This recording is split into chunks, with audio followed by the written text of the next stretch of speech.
할렐루야. 여러분 평안하셨습니까? 자, 좌우 옆으로 우리 인사하시겠습니다. 하나님의 사랑으로 사랑합니다 라고 인사하시겠습니다. 우리 앞뒤로도 인사합니다. 주 안에서 우리는 한 가족입니다. 인사하시겠습니다. 네, 마지막으로 인사하겠습니다. 큰 은혜 받는 시간 됩시다 라고 인사하시겠습니다. 네, 우리 영상으로 삶의 자리에서 예배드리시는 모든 분들에게도 하나님의 은혜와 평강이 함께하기를 간절히 바랍니다. 오늘 본문 말씀을 가지고 창세기 63번째 시간 믿음 위에 세워진 기적이란 제목으로 함께 은혜를 나누겠습니다. 우리 제목을 함께 따라합니다. 믿음 위에 세워진 기적. 네, 한 번 더 따라합니다. 믿음 위에 세워진 기적. 오늘도 말씀을 듣는 가운데 여러분 믿음 위에 하나님께서 기적을 세워주시기를 간절히 바랍니다.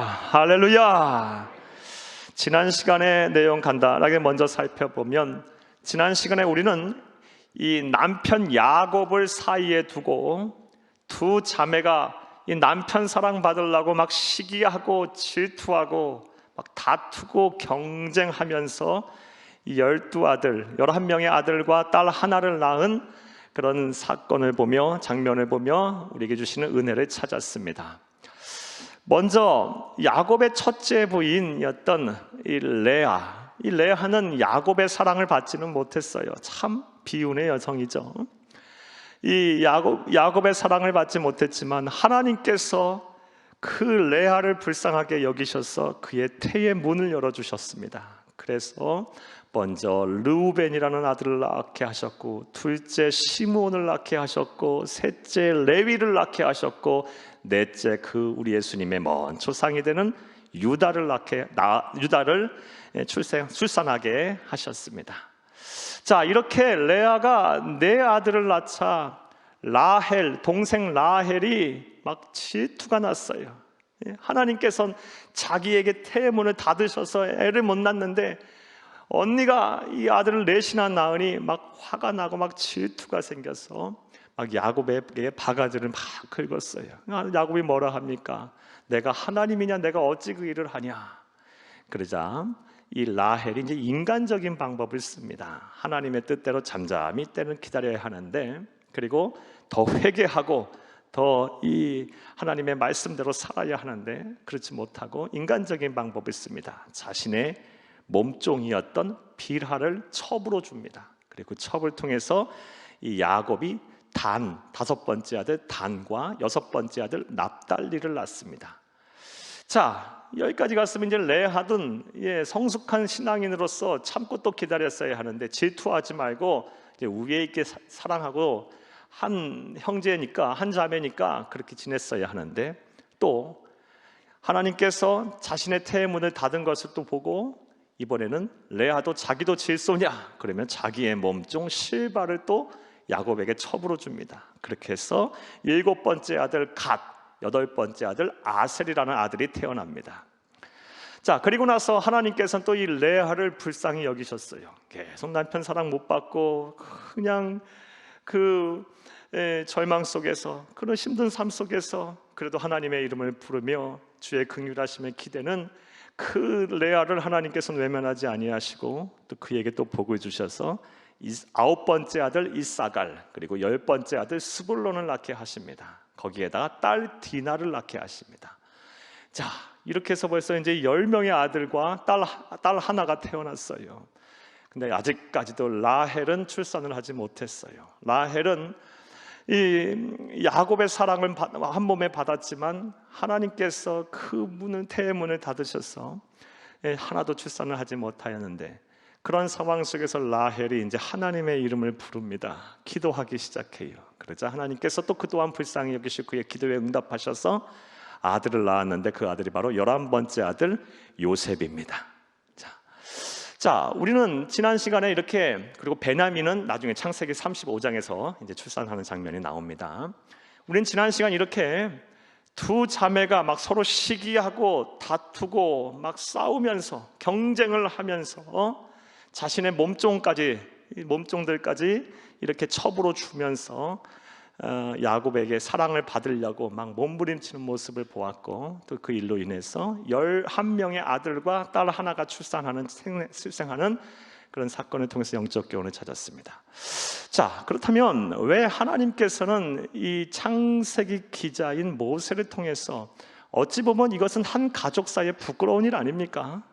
예? 자매가 서로 사랑하고 동기간에 우애 있게 지내야지 막 서로 경쟁하고 막 자기의 첩을 몸종을 첩으로 막 주면서까지 이렇게 앞다투어서 사랑받으려고 막 이러하는 모습들을 왜 가감없이 그대로 성경에 기록을 하나님은 하게 하셨을까요?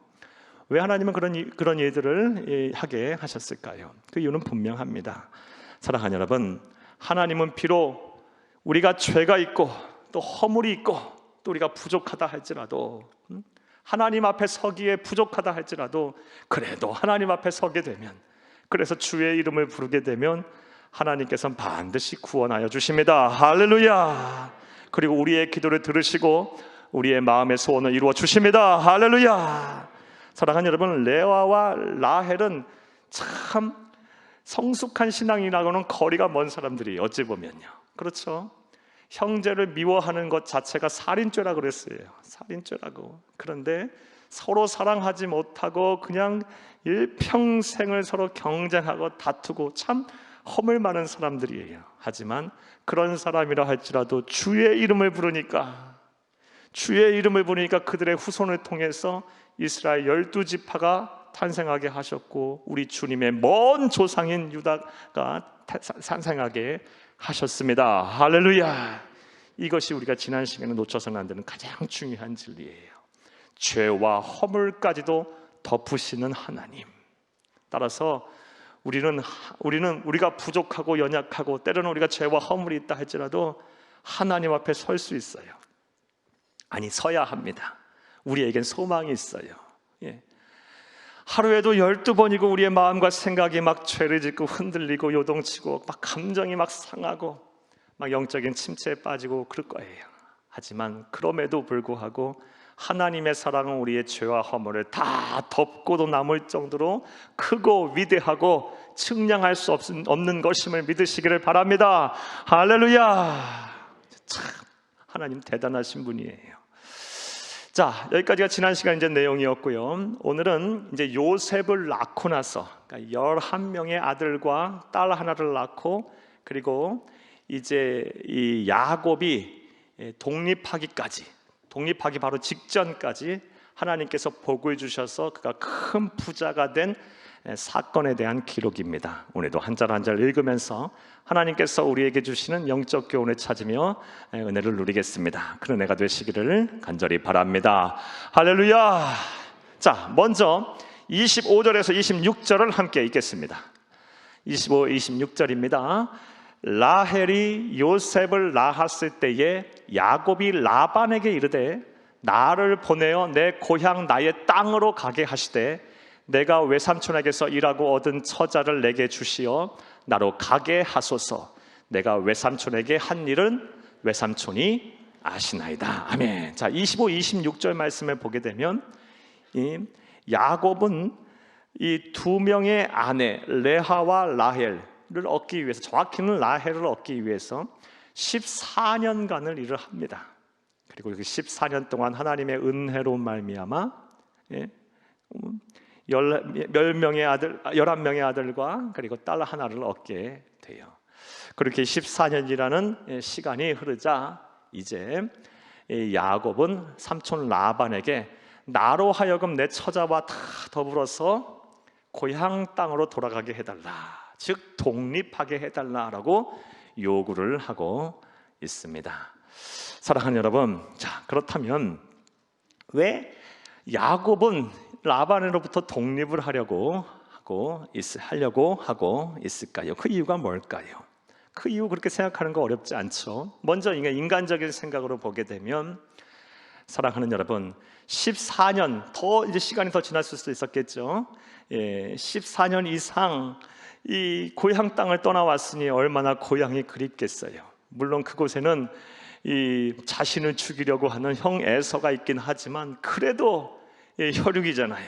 혈육의 정은 무섭습니다. 아무리 원수 같더라도 그래도 그곳에 아직 아버지가 살아계시잖아요. 이삭이 살아있어요. 부모가 있고 형제가 있어요. 고향이 얼마나 그리웠겠습니까? 타향살이를 한 14년 이상을 했으니. 그래서 인간적인 생각으로 볼 때 이제 고향 땅으로 돌아가야겠다, 제가 독립해서 돌아가야겠다라고 아마 생각을 했을 것입니다. 또 인간적인 생각을 더 해보게 되면 쉽게 우리가 생각할 수 있는 이유에 대해서 생각을 해보면, 외삼촌 라반이 보통 사람이었습니까? 아주 교활한 사람이었어요. 그래서 14년 이상을 무려 이 품삯을 10번 이상 바꿔가면서 이 야곱을 기만했어요. 한 푼 품삯을 주지 않고 그냥 쉽게 말하면 그 노동력을 착취했던 거예요. 그러니 야곱은 이제 라반에게서부터 좀 벗어나고 싶었겠죠. 그 자신의 이런 가업을 세우고 싶었을 것이라 봅니다. 자, 이건 인간적인 생각, 누구나 할 수 있는 생각이에요. 합리적인 추론이라고 봅니다. 자, 그런데 우리는 성경을 볼 때 항상 영적인 의미로 해석을 해야 합니다. 영적인 이유가 있겠죠. 그 의미로서 우리가 해석을 해야 합니다. 자, 그 이유는 무엇이냐? 바로 하나님께서 야곱에게 주신 그 약속을 성취하고자 그는 이제 라반에게서 떠나고자 했던 것임을 믿으시기를 간절히 주의 이름으로 축복합니다. 자, 우리 30절 말씀을 함께 읽겠습니다. 내가 오기 전에는 외삼촌의 소유가 적더니 번성하여 때를 이루었으니 내 발이 이르는 곳마다 여호와께서 외삼촌에게 복을 주셨나이다. 그러나 나는 언제나 내 집을 세우리까. 이게 지금 야곱의 마음속 14년 이상 그 마음에 품고 있던 이 하나님이 주신 꿈이에요. 하나님은 일찍이 야곱이 에서로부터 이제 에서의 칼과 창으로부터 도망하는 과정에서 베델이라는 곳에서 하나님 만나 주셨어요. 창세기 28장 사건입니다. 창세기 28장에서 베델이라는 곳에서 야곱을 만나셔서 꿈속에서 이 땅에서부터 하늘까지 사닥다리가 놓여 있는 것을 보았고, 천사가 오르락 내리락 내리는 그런 환상을 보여주시고 나서 하나님께서 약속하셨어요. 하나님께서 음성을 들려주시면서 약속하셨어요. 네 자손을 티끌과 같이 많게 하리라. 그리고 네가 밟는 땅을 다 너에게 주리라. 그리고 너와 네 자손으로 말미암아 복을 받게 하리라. 다른 사람이 복을 받게 하리라 라고 말씀하셨어요. 이런 약속을 주셨어요. 자, 이 약속의 말씀을 마음속에 두고 있었던 거예요. 14년 이상을 마음속에 꾹꾹 내색하지 아니하고 드러내지 아니하고 마음에 꾹 간직하고 있다가 이제 14년이라는 시간이 딱 흐르자, 삼촌과 약속한 시간이 딱 끝나자 이제 삼촌, 내가 이제 언제 이 여호와께서 나를 통해서 삼촌에게 복을 받게 하셨는데 나는 언제 내 집을 세우리까? 다른 말로 언제 하나님의 약속의 말씀을 성취하겠나이까? 라고 야곱이 말을 한 것입니다. 사랑하는 여러분, 야곱이 왜 독립하려고 했습니까? 영적 이름으로 볼 때 하나님의 약속의 말씀을 성취하고자 이렇게 했던 것임을 믿으시기를 간절히 바랍니다. 할렐루야. 자, 우리는 이러한 야곱의 모습을 통해서 우리 또한 하나님께서 우리에게 주신 약속을 성취하는 데 있어서 우리가 어떻게 행동을 해야 되는지 그 답을 얻을 수가 있습니다. 하나님께서 우리에게 주신 약속, 또 다른 말로 하나님 내게 주신 꿈, 비전, 또 다른 말로 기도 응답, 이런 것들을 이루는 과정에서 우리가 어떻게 해야 하는가? 사랑하는 여러분, 야곱은 어떻게 합니까? 때로는 잠잠히 견디며 참기도 해요. 하나님의 때를 기다렸죠. 14년의 시간은 누구에게 얘기하지 아니하고 드러내지 아니하고 발설하지 아니하고 꾹꾹 참으면서 마음에 잘 새겨놔요. 그러다가 하나님의 때가 이르면 어떻게 합니까? 주저함 없이 믿음으로 전진합니다. 할렐루야. 사랑하는 여러분, 하나님이 여러분에게 주신 약속의 말씀들 하나도 버리지 마시고 마음에 잘 두세요. 그거 이루어지지 않았다고, 뭐 1년이고 2년이고 이루어지지 않았다고 그냥 다 버리지 말고 마음에 두어야 되는 거예요. 하나님의 말씀은 그렇게 쉽게 버리는 것이 아니에요. 마음에 꾹꾹 두고 그것이 이루어지는 날까지 기도하세요. 기도하시고, 기도하다 보면 이제 하나님께서 길을 여세요. 이렇게 길을 여세요. 그때는 믿음을 가지고, 확신을 가지고 믿음으로 전진하는 것입니다. 할렐루야. 안타깝게도 우리 성도님들 그렇지 못해. 기도하다가 약속의 말씀이 분명 그 약속의 말씀 내가 받았고 이런 마음의 소원을 두고 하나님 앞에 기도하는데 그 기도가 응답이 쉽게 이루어지지 않으면 다 버려버려. 그리고 잊어버려. 그리고 체념해. 나는 그런 복을 받을 만한 그릇이 못 되나 보다. 나는 그런 사람이 못 되나 보다. 아니요. 그런 복을 받을 만한 그릇이 못 되는 사람은 한 사람도 없어요. 한 사람도 없어요. 앞서 서두에서 말씀드리지 않았습니까? 죄와 허물까지도 덮으시는 그 하나님의 사랑은 크고 위대한 거예요. 여러분에게 주신 꿈, 비전, 마음의 소원, 약속의 말씀이 있다면 마음에 잘 두세요. 그리고 그것이 이루어지는 날까지 기도하세요. 꼭 기도하세요. 막 함부로 발설하는 거 아니에요. 우리 나중에 창세기 말씀 보겠지만 요셉이 왜 그런 고생을 했습니까? 꿈의 사람 요셉이 왜 그 고생을 했어요? 입방정 떨어서 그래. 입방정 떨어서. 하나님께서 그런 꿈들을 보여주셨으면 잠잠히 참고 마음에 두고 기도하면서 때가를 기다렸어야 되는데 입방정 떨어서 그 고생한 거예요. 물론 그 안에는 또 하나님의 섭리가 있었지만, 사랑하는 여러분, 우리 믿음의 사람들은 꼭 이렇게 야곱의 모습을 본받아야 할 줄로 믿습니다. 자, 25, 26절 말씀 되셨습니까? 자, 이제 27절 말씀을 함께 읽겠습니다. 라반이 그에게 이르되 여호와께서 너로 말미암아 내게 복 주신 줄을 내가 깨달았노니 네가 나를 사랑스럽게 여기거든 그대로 있으라. 아멘. 자, 27절 말씀에 보면 외삼촌 라반이 독립하려고 하는 이 조카 야곱을 말립니다. 아니, 못하게 하려고 합니다. 자, 그 이유는 또 뭘까요? 역시 우리가 어렵지 않게 생각할 수 있는 인간적인 이유부터 한번 생각을 한번 해보겠습니다. 어떤 이유 때문에 그럴까요? 우선 14년 이상을 야곱이 일하는 것을 보니 이거 아주 숙련된 목동이에요. 아주 목자예요. 아주 우수한 노동력이에요. 그러니까 이 야곱을 잃기 싫었겠죠. 첫 번째 이유일 수 있고, 인간적인 이유. 또 인간적인 이유로 볼 때 야곱이 분가해서 독립해서 나간다고 하면 사랑하는 두 딸을 못 보잖아요. 그리고 줄줄이 달려있는 11명의 외손자들과 외손녀 하나를 못 보게 돼요. 눈에 밟히겠죠. 그러니까 안 된다고 만류를 했을 거라고 봅니다. 인간적인 생각이고 충분히 그럴 수 있겠죠. 근데 역시 우리 하나님의 말씀은 항상 영적인 의미로 해석을 해야 우리 성경을 바로 볼 수가 있는 것입니다. 오늘 27절 말씀에 보면 야곱을 만류한 라반의 이유가 나옵니다. 27절에 다시 한번 읽겠습니다. 라반이 그에게 이르되 여호와께서 너로 말미암아 내게 복 주신 줄을 내가 깨달았노니. 아멘. 여기까지만 보겠어요. 야곱 때문에 자신이 복을 받은 줄 알게 된 거예요. 14년을 야곱과 함께 일해보니 야곱은 하나님이 함께 하시는 사람이구나. 그래서 야곱이 우리 집에 있기에 내가 복을 받는구나. 이것을 라반이 안 거예요. 그러니까 야곱을 놓치고 싶겠어요? 야곱을 놓치고 싶지 않겠죠. 야곱이 계속 이 라반의 자기의 집에 있어야 여호와 하나님께서 나에게 복을 주신다. 라반이 그렇게 생각을 한 거예요. 그래, 놓치고 싶지 않아서 이 야곱을 놓아주지 않은 것입니다. 사랑하는 여러분, 우리는 이러한 야곱의 모습을 보면서 우리가 이 세상을 사는 동안 우리 주위 사람들로부터 우리가 어떠한 평가를 받고 살아야 하는지에 대한 답을 또 얻어요. 모범 답안을 얻어요. 우리는 어떤 답을 얻어야 돼요? 너 때문에 내가 복을 받는구나.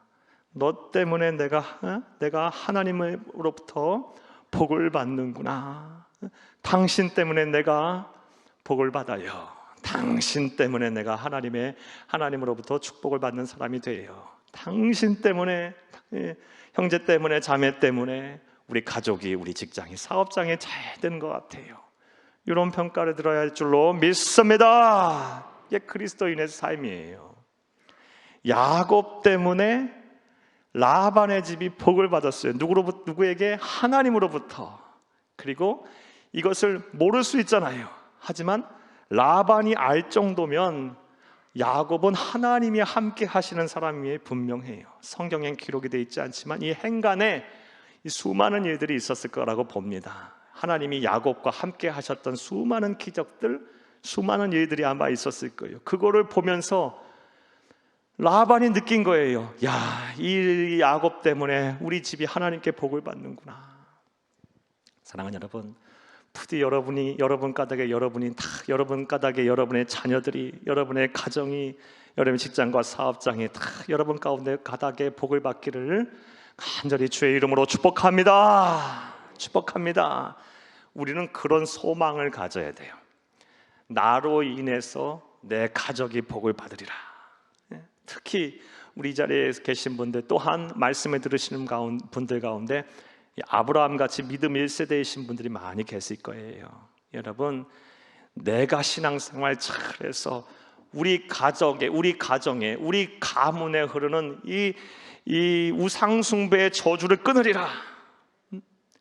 나로 인해서 우리 모든 식구, 모든 자녀들과 후손들이 이 이스라엘의 모든 이 12아들처럼 복을 받으리라. 이런, 사랑하는 여러분, 이런 거룩한 소망, 거룩한 욕심을 여러분들이 다 가지시기를 간절히 주의 이름으로 축복합니다. 특별히 믿음 1세대 분들이 꼭 그런 믿음을 갖고 여러분 신앙생활 하셨으면 좋겠어요. 사랑하는 여러분, 자, 그런데 우리는 27절 이 말씀, 라반의 고백을 통해서 또 하나님이 어떠한 분인가에 대해서도 우리가 알 수가 있습니다. 자, 라반이 어떤 고백했습니까? 다시 한번 생각해 보면, 너로 인해서 여호와께서 내게 복을 주시는 줄 내가 알았노라. 자, 그런데 이것은 하나님께서 야곱에게 이미 약속을 하신 말씀이에요. 그리고 그 약속의 말씀에 대한 성취입니다. 우리 창세기 28장 14절 말씀 함께 읽겠습니다. 네 자손이 땅의 티끌같이 되어 네가 서쪽과 동쪽과 북쪽과 남쪽으로 퍼져나갈지며 땅의 모든 족속이 너와 네 자손으로 말미암아 복을 받으리라. 이건 약속이에요. 14년 이상 전에 야곱이 도망자 신분으로 베델에서 하늘을 입을 삼고 이 땅을 베개 삼아 하염없이 눈물 흘리며 잠을 청할 때 꿈속에서 나타나셔서 하나님께서 약속해 주신 그 말씀이에요.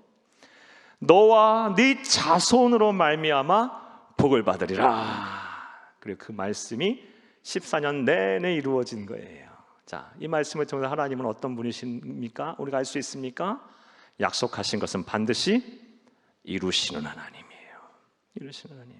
우리는 이 하나님을 신실하신 하나님이라고 이야기합니다. 변함없는 한결같은 믿음직스러운. 사랑하는 여러분, 하나님은 저와 여러분에게 많은 약속의 말씀을 주셨어요. 두려워하지 말라, 내가 너와 함께함이라. 놀라지 말라, 나는 네 하나님이 됨이라. 내가 너를 도와주리라. 내가 너를 굳세게 하리라. 참으로 어려운 오른손 너를 붙들리라. 또 이 율법책을 내 입에서 떠나지 말게 하면 그 가운데 기록한 대로 다 지켜 행하며 주야로 묵상하는 자에게 네 앞길이 형통하게 될 것이고 네 길이 평탄케 될 것이라. 그리고 누구든지 주의 이름을 부르는 자는 구원을 받으리라. 뭐 한두 가지의 말씀입니까? 한두 가지의 약속의 말씀입니까? 이 성경 전체가 저와 여러분을 향한 하나님의 약속의 말씀이에요. 그리고 이 말씀대로 하나님께서는 반드시 때가 되면 이루실 것입니다. 할렐루야! 신실하신 하나님. 그리고 그 외에도 기도하다가 여러분 가운데는 하나님께서 여러분에게 말씀으로 약속의 말씀을 주신 분도 계실 거예요. 그 말씀 잘 붙드세요. 하나님은 반드시 약속하신 것은 이루시는 분이십니다. 할렐루야! 야곱에게 그 일을 행하셨어요. 야곱이 그 복을 받은 것입니다. 자, 27절 되셨습니까? 이제 라반이 야곱을 만류합니다. 못 가게 해요. 이유를 댔어요. 인간적인 이유로 됐고, 그리고 때문이고, 또 영적인 의미로 볼 때 야곱 때문에 자신이 복을 받았기에 야곱을 놓치기 싫어서 못 가게 합니다. 그러면서 28절에서 이제 33절까지의 말씀을 보게 되면 이제 못 가게 하려면 어떻게 해야 되겠어요? 뭔가 주는 게 줘야 될 것이 아니겠어요? 품삯을 새로 정하자. 그리고 노동 계약을 다시 쓰자. 이제 이렇게 설득을 하고 또 거기에 맞춰서 야곱이 또 이 라반에게 이제 요구 사항을 이야기하며 노동 계약을 새로 씁니다. 자, 28절에서 이제 33절 말씀을 함께 읽겠습니다. 또 이르되 네 품삯을 정하라. 내가 그것을 주리라. 야곱이 그에게 이르되 내가 어떻게 외삼촌을 섬겼는지 어떻게 외삼촌의 가축을 쳤는지 외삼촌이 아시나이다. 30절 내가 오기 전에는 외삼촌의 소유가 적더니 번성하여 때를 이루었으니 내 발이 이르는 곳마다 여호와께서 외삼촌에게 복을 주셨나이다. 그러나 나는 언제 내 집을 세우리이까. 31절 라반이 이르되 내가 무엇으로 내게 주랴. 야곱이 이르되 외삼촌께서 내게 아무것도 주시지 않아도 나를 위하여 일을 행하시면 내가 다시 외삼촌의 양떼를 먹이고 지키리이다. 32절 오늘 내가 외삼촌의 양떼를 두루 다니며 그 양 중에 아롱진 것과 점 있는 것과 검은 것을 가려내며 또 염소 중에 점 있는 것과 아롱진 것을 가려내리니 이 같은 것이 내 품삯이 되리이다. 33절 후일에 외삼촌께서 오셔서 내 품삯을 조사하실 때에 나의 의가 내 대답이 되리이다. 내게 혹시 염소 중 아롱지지 아니한 것이나 점이 없는 것이나 양 중에 검지 아니한 것이 있거든 다 도둑질한 것으로 인정하소서. 새로 이제 노동계약을 쓰는데 야곱이 비상식적인 요구를 합니다. 굉장히 손해보는, 누가 봐도 손해보는 조건을 이야기해요. 그러니까 이제 라반이, 그 교활한 라반이 얼른 그것을 이제 받아들이는데 무슨 어떤 내용이냐? 여러분, 양 중에 우리 읽었다시피 양과 염소 중에 얼룩진 것이나 아롱진 것이나 검은 것은 내 소유고, 즉 야곱이 자신의 소유고, 그리고 그렇지 아니한 것, 흰 것들은 다 외삼촌의 소유입니다라고 이렇게 노동계약을 쓰자라고 이야기합니다. 이것이 왜 야곱이 손해보는 거냐면, 사랑하는 여러분, 양은 어떻게 생겼습니까? 양은 희죠. 하얀 털을 갖고 있는 게 양이에요. 염소도 얼룩진 염소는 없어요. 희거나 검은색, 흑염소죠. 흰색이거나 검은색이지 얼룩진 거나 아롱진 것이나 점이 있는 것은 거의 없어요. 유전학적으로 볼 때, 사랑하는 여러분, 이 양이나 염소나 이 흰색이 우성이라고 합니다. 우성.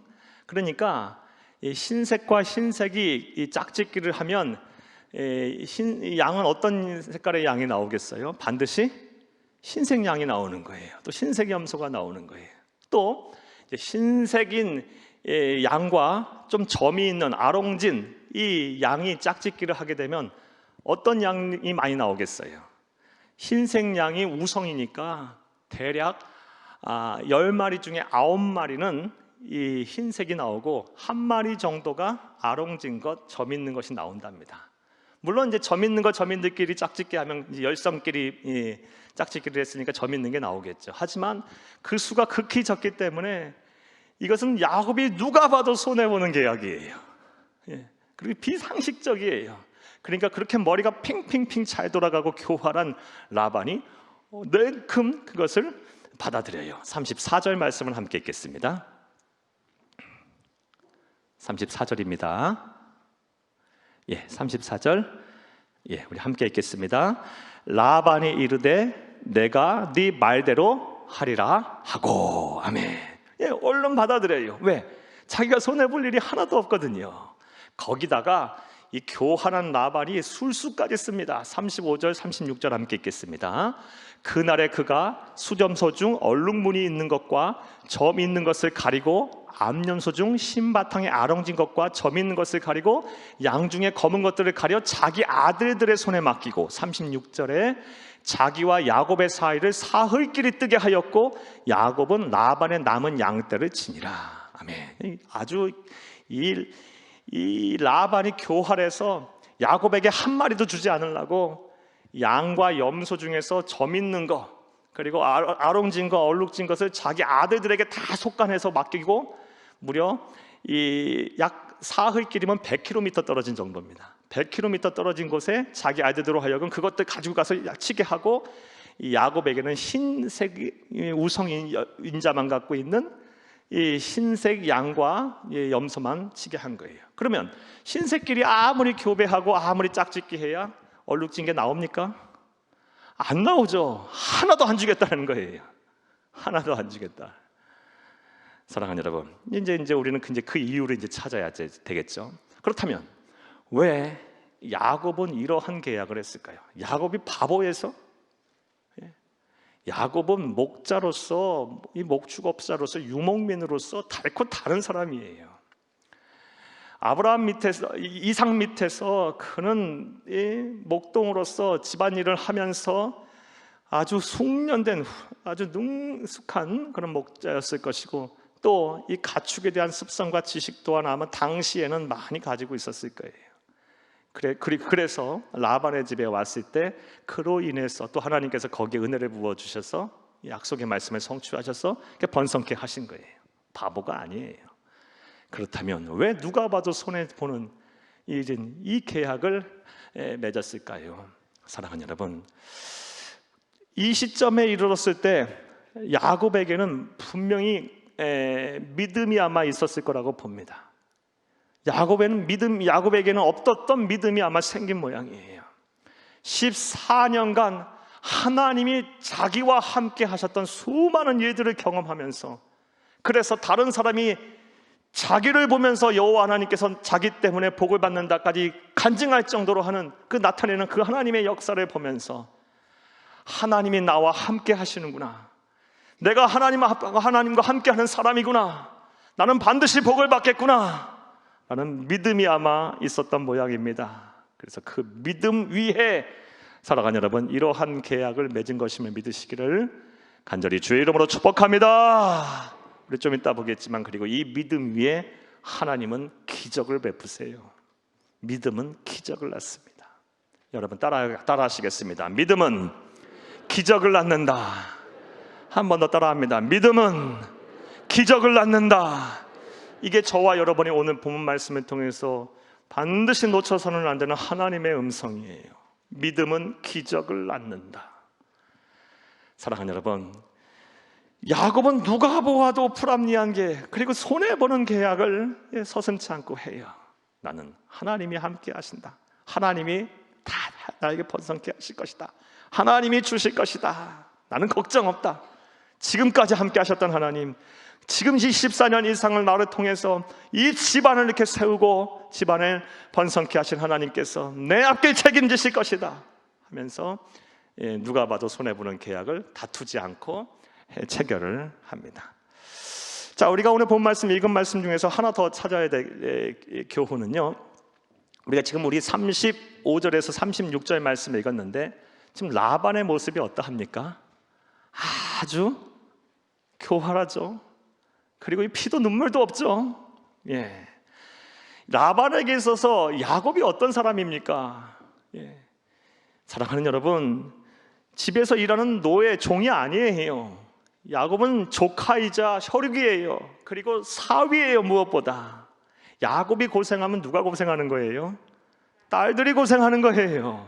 여러분, 그런데도 재물 앞에는요, 욕심이 끝이 없어요. 한이 없어요. 이게 인간이에요. 자, 그런데 라반은 어떤 사람입니까? 하나님을 아는 사람입니까? 모르는 사람입니까? 하나님을 아는 사람이에요. 여러분, 먼저 우리가 찾아야 될 교훈이, 라반의 모습을 통해서 예수 믿는 사람이라고 해서 다 선한 것은 아니에요. 그러니까 예수 믿는 사람이 악을 행하는 모습을 보고 여러분 실망하거나 영적인 쪽으로 침체가 빠지거나 실족하지 마세요. 예수 믿는 사람 중에서도 악한 사람 많아요. 라반을 보세요. 사랑하는 여러분, 우리는 사람 보고 신앙생활하는 것이 아니에요. 하나님 보고 하는 거죠. 하나님이 알아주시면 되는 거예요. 예수님 보고 하는 거예요. 왜 교회에 이렇게 십자가가 많아요? 예수 바라보라는 거예요. 사람 보지 말고 예수 보라는 거예요. 예, 교회 안에도 성도들 안에도 이 세상에 예수라 이 주의 이름을 부르는 사람 가운데도 악한 사람 많아요. 이게 우리가 첫 번째로 알아야 될 교훈이에요. 라반의 모습을 보면서. 또 다른 교훈은 뭘까요? 사랑하는 여러분, 성령으로 거듭나지 아니하면 절대 사람은 안 바뀐다라는 거예요. 예. 고린도후서 5장 17절 말씀에 그런즉 누구든지 그리스도 예수 안에 있으면 새로운 피조물이라. 이전 것은 지나갔으니 보라 새 것이 되었도다. 그리스도 예수 안에서 그분의 영인 성령으로 거듭나지 않으면 아무리 예수 하는 사람이라도 별 볼 일 없어요. 악해요, 여러분. 그러니까 여러분, 예수 믿는 사람 가운데서 누군가가 여러분의 마음을 아프게 하고 실망시키고 여러분 막 실족하게 만들었다면 그 사람 성령으로 거듭나도록 기도하세요. 자꾸 그렇게 또 권면하세요. 또 여러분이 그렇게 되세요. 성령으로 거듭나야 됩니다. 할렐루야. 날마다 성령 충만해야 될 이유가 거기 있는 거예요.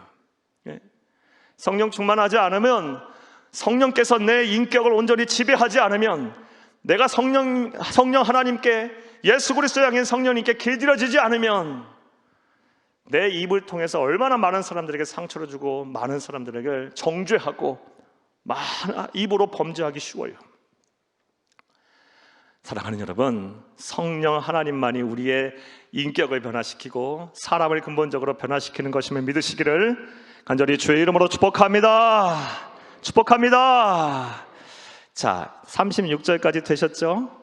자, 이제 37절에서 우리가 39절 말씀을 보겠는데, 이제 가장 오늘 말씀 중에서 이제 신비스러운 일을 야곱이 행합니다. 어찌 보면 참 흥미로운 일을 야곱이 행해요.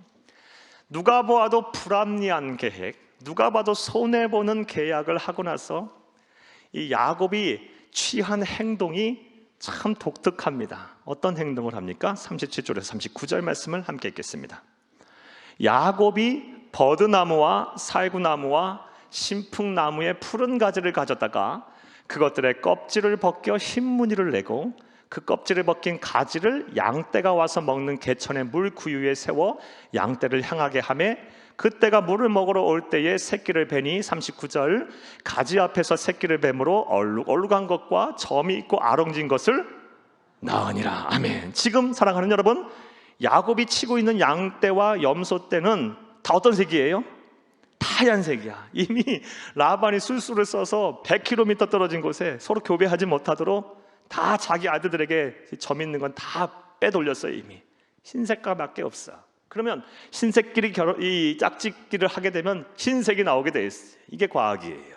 이게 자연이에요. 자연의 섭리예요. 자, 그런데 이런 자연의 섭리 앞에 야곱이 어떤 행동을 합니까? 버드나무, 살구나무, 신풍나무 푸른 가지를 꺾어다가 껍질을 다 벗겨요. 그러면 줄기가 어떻겠어요? 하얀 줄기만 남겠죠? 그 하얀 줄기를 양들이 이제 염소들이 물 마시러 개천으로 오지 않겠습니까? 그럼 개천에 오게 되면 이 물이 흐르게 하는 구유가 있겠죠? 그 앞에 다 이렇게 꽂아놔요. 그리고 양과 염소들이 그거 보면서 물 마시면서 또 서로 짝짓기 하도록 했어요. 그런데 놀라운 일이 일어납니다. 그 껍질 벗긴 나무를 보고 짝짓기를 한 양과 염소들이 다 흰색인데 짝짓기를 하고 나서 보니까 아롱지고 점이 있고 검은검은한 것들이 다 막 태어나는 거예요. 사랑하는 여러분, 그렇다면 이 버드나무와 살구나무와 신풍나무 이 껍질 벗긴 그 나무가 신통한 효력이 있어서 이런 일이 났다고 생각이 됩니까? 아니죠. 아무런 과학적인 근거가 없어요. 그리고 당시의 관습과 전통도 아니에요. 이건 아무것도 아니에요.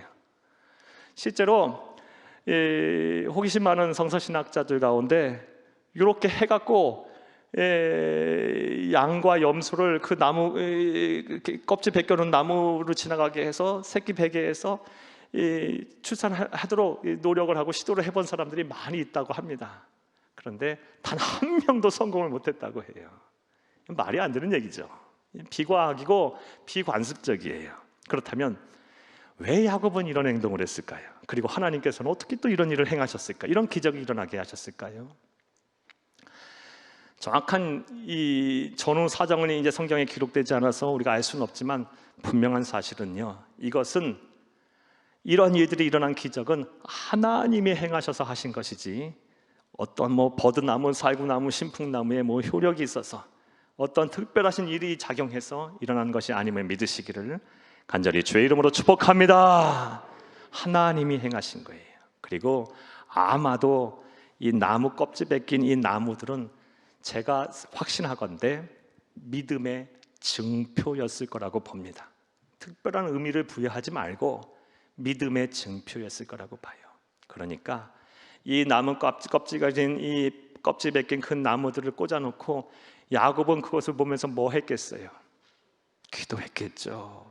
그 앞에 물 마시러 오는 보면서 하나님, 저 양 짝짓기를 하고 있는데 저 안에서 제 소출이 있게 하여 주시고 제 억울함을 풀어주시고 제 원통함을 풀어주시고 하나님 약속의 말씀을 성취하게 해주세요. 믿음의 증표인 거예요. 그것들은 특별한 효력이 있어서가 아니라. 그런데 하나님께서 자연의 섭리를 깨뜨리고 기적을 행하신 것임을 믿으시기를 간절히 주의 이름으로 축복합니다. 뭐 위에? 야곱의 믿음 위에. 믿음 위에. 자, 성경 말씀에 보면 이렇게 믿음 위에 하나님께서 역사하셔서 자연의 섭리를 깨뜨린 기적의 사건들이 정말 많이 나옵니다. 정말 많죠. 그 중에 여러분 하나만 더 소개하면 민수기서 21장 말씀에 보면 다음 같은 사건이 나와요. 4절에서 9절 말씀에 보면 이스라엘 백성들의 특기 뭐예요? 광야에서 불평하기, 원망하기, 하나님의 종 모세에 대해서 막 원망하고 저주하기, 그리고 하나님을 막 원망하고 불평하기. 원망과 불평하면 살면 안 돼. 성경은 거울이니까. 이 특기가 나왔어요. 그러자 하나님께서 이제 진노하셔서 이스라엘 백성들 진중에 뭘 보냅니까? 독사 불뱀을 보내요. 그래서 수많은 사람들이 막 죽게 생겼어요. 그렇다면 자연의 섭리대로 한다면 뭐가 필요한 거예요? 해독제가 필요하죠. 그런데 하나님은 해독제를 주시지 아니하고 어떠한 일을 행하라고 합니까? 모세에게 놋뱀, 구리뱀을 만들어서 장대에 걸어서 그것을 보게 하라고 말해요. 그리고 그것을 보는 자마다 생명을 얻어요. 다시 살아나요. 회복이 돼요. 하지만 보지 않는 자는 죽어요.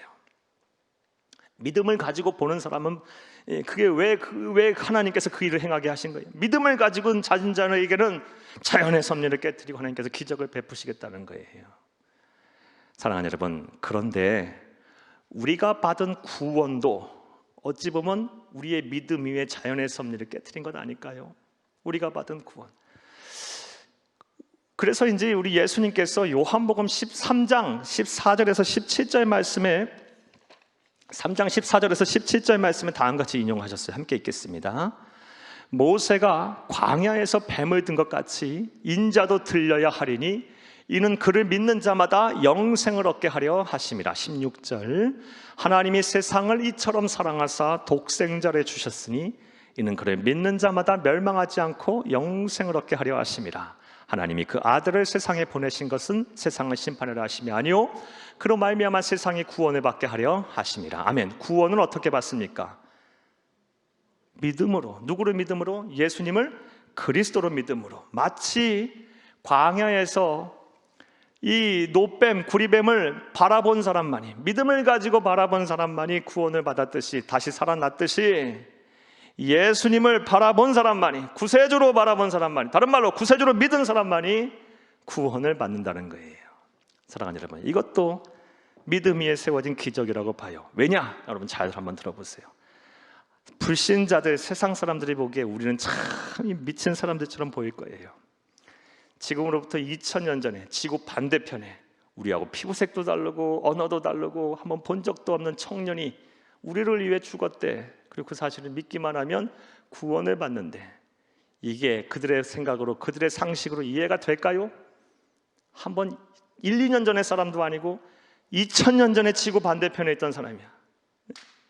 그리고 30년 동안 목수로 살고 3년을 공생애로 살다가 십자가 달려 죽었는데, 그리고 부활하여 승천했대.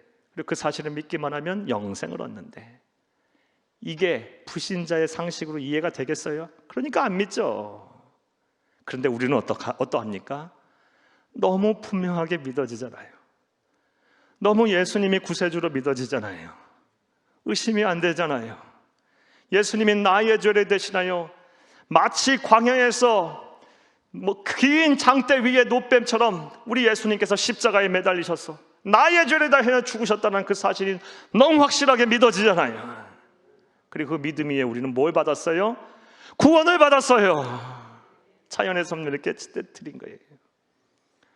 사랑하는 여러분, 우리는 어찌 보면 이런 기적을 체험하고 가지고 있는 우리는 아주 놀라운 사람들이에요. 여러분, 하나님의 나라 가는 그날까지 여러분 이 믿음 위에 하나님이 우리에게 베푸신 기적인 이 구원을 꼭 여러분 이루시기를 간절히 주의 이름으로 축복합니다. 의심하지 말고 하나님의 나라 가는 그날까지 소유하시기를 간절히 주의 이름으로 축복합니다. 자, 이제 우리 39절까지 봤죠? 이제 40절에서 이제 43절 말씀을 보겠습니다. 40절에서 43절 말씀 먼저 내용 설명부터 여러분 드릴게요. 40절 43절 말씀, 그래도 야곱의 또 인간적인 모습이 나와요. 야곱의 인간적인 모습에 야곱의 특징이 뭐예요? 교활함, 누구 속이는 거, 이게 그의 특기였어요. 그리고 그런 사람 치고 대체로 속이 넓어요, 커요? 좁아요. 좁아. 자기만 알아요. 그러니까 남 속이죠. 그런 면모가 이게 또 보여요. 그러니까 믿음의 사람도, 하나님 앞에 기도하고 믿음을 가진 사람도 항상 조심해야 돼요. 또 한편으로 또 생각을 해보면 그렇게 부족한 사람도 하나님 품에 안으시는 것이 또 하나님의 품인 거고, 40절에 43절 말씀해 보면 라반을 속여요. 또 보게 됩니다. 이 40절 43절 말씀 함께 읽겠습니다. 야곱이 새끼 양을 구분하고 그 얼룩무늬와 검은 빛이 있는 것을 라반의 양과 서로 마주보게 하며 자기 양을 따로 두어 라반의 양과 섞이지 않게 하며 튼튼한 양이 새끼를 뵐 때에는 야곱이 개천에다 양떼의 눈앞에 그 가지를 두어 양이 그 가지 곁에서 새끼를 베게 하고, 42절 약한 양이면 그 가지를 두지 아니하고 그렇게 함으로 약한 것은 라반의 것이 되고 튼튼한 것은 야곱의 것이 된지라. 여기까지만 일단 보겠습니다. 사랑하는 여러분, 그러니까 뭐예요? 이렇게 복을 받은 사람이면, 믿음의 사람이라면 내가 받은 복이 당신의 복도 되어야 합니다, 이렇게 나와야 되는 거 아니에요? 나를 통해서 당신도 복을 받기를 원합니다, 이렇게 되어야 되는 거 아니에요? 그런데 내 것은 강한 것, 내 것은 건강한 것, 남의 것은 약하고 배볼 일 없고 그런 것, 이렇게 벌써 이렇게 나누기 시작해요. 사랑하는 여러분, 이게 인간이에요. 저와 여러분의 모습이에요. 진짜 모습이에요. 항상 우리는 하나님 앞에 바로 서야 돼요. 항상 바로 서야 돼요. 섰다 할까 넘어질까 조심하라 그랬어요. 늘 깨어 있어야 돼요. 항상 나 중심적으로 생각하고 살아요, 우리는. 야곱이 어떤 사람이 지금 이 믿음을 가지고 이런 믿음 위에 세워진 이런 기적을 체험하고 있는 주인공임에도 지금 여전히 인간의 모습을 버리지 못하고 있어요. 한참 이후에 깨져요. 또 이런 문제는. 자, 그런데도 하나님은 어떻게 하십니까? 그런 그를 또 보듬어 안으시고 축복하세요. 43절 함께 읽겠습니다.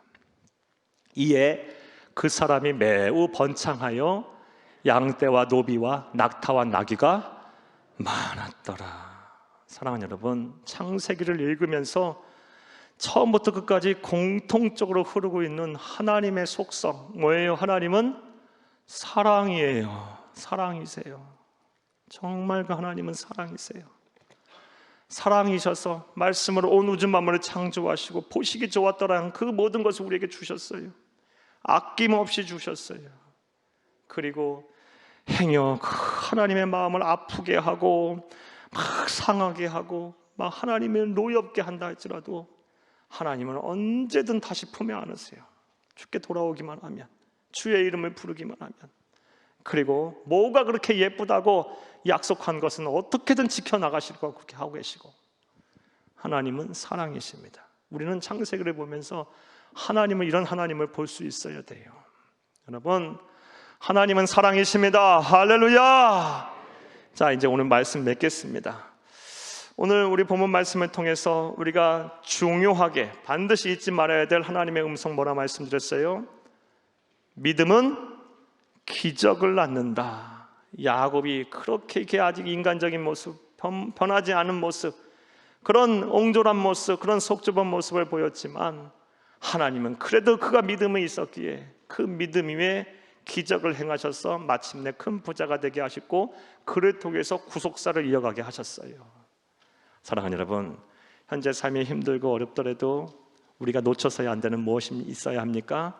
믿음을 가지세요. 그 믿음 위에 하나님께서는 자연의 섭리를 깨트릴 정도로의 기적을 우리에게 행하실 것입니다. 할렐루야! 할렐루야! 다 같이 주여 세 번